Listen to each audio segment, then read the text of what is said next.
My name is Zach Carothers. I'm Eric Howk. We are Portugal the Man, and you are watching Consequence of Sound. So first of all, how are you guys? How are you doing in your practice space, getting ready to go on tour? Correct? The claws are a little dull. Yeah, we're a little rusty, and but yesterday was probably the best practice we've ever had. We sounded good yesterday. We sounded fucking fine yesterday, and yeah, it was great. So nice. we're getting ready, and we're hopping on a bus tomorrow morning and gonna go do a couple shows. It's been a while. I'm sure. Yeah. I did want to say congratulations first on the Oregon City sessions, of course, that came out earlier this year. Awesome live album, such a cool experience to relive. But also, I want to say congrats for this awesome cover of Don't Tread on Me for Metallica's Blacklist album. So first, I kind of want to dig into that a little bit. So when asked to participate on Metallica's Blacklist, was Don't Tread on Me the obvious choice, or was there a little bit more debate? No, there was a little more debate. We all thought about it a ton, especially he and I are the really big Metallica fans here. Okay. But here's how it goes. We always there's going to be a million people wanting to do Unforgiven and their Sandman, like the hits. Mm-hmm. So we knew we wanted to do kind of a deep cut, and they really wanted us to do Don't Tread on Me, and we kind of thought it was funny. I mean, we also recorded a hell of a version of Nothing Else Matters, but so did a lot of other artists. Yeah. The arguments just kind of manifested in like, no, I want to do this one. And then one of us would go split off, record the rhythm tracks and be like, no, we should do the other one. So we started the recording on a lot of them, but yeah, I think we're settling on this. I think we're just going to cover the entire Black album and see what happens. And that's a great idea. Practice. Amazing. So aside from the Black album, for both of you, which Metallica songs are your favorite? Oh, God. I mean, Master of Puppets is something where Eric and I have a very serious connection over. We definitely tried playing that song in my mom's basement when we were 14. And For Whom the Bell Tolls, we still open with every single night. I mean, it's obviously been a while, but that song is definitely my blood. I'm a big fan of Battery.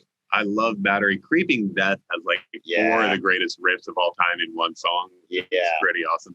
Four Horsemen. I love some sort of Mustaine adjacent, Kill 'Em All era stuff, but we celebrate the entire catalog. Yeah. We are Metallica fans. He's load, I'm reload, That's great. You guys both seem like serious Metallica fans. That's so cool. Yeah. They brought metal to the mainstream, man. I can't thank them enough. It's really awesome just seeing what people have to say too about the Black Album 30 years later and how much it just impacted, the way that people viewed heavy music at that time. Would you say that, Metallica had a big influence on Portugal the Man? Of course that you guys started out with a little bit more of a post-hardcore kind of more aggressive style, but then have since sort of shifted a little bit. But what was it like kind of bringing back a little bit of that heavy sort of mindset?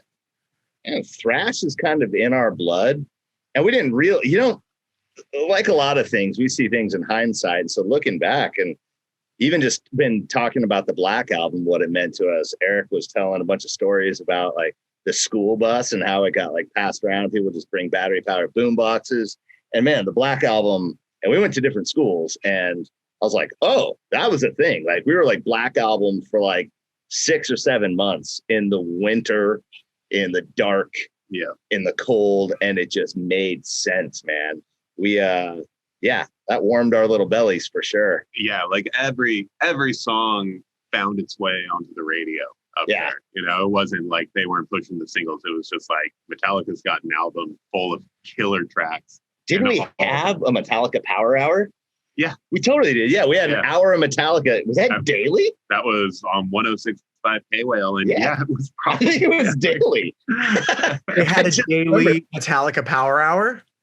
Yeah. On the radio in a lot of shit. It might still be going on. I don't know.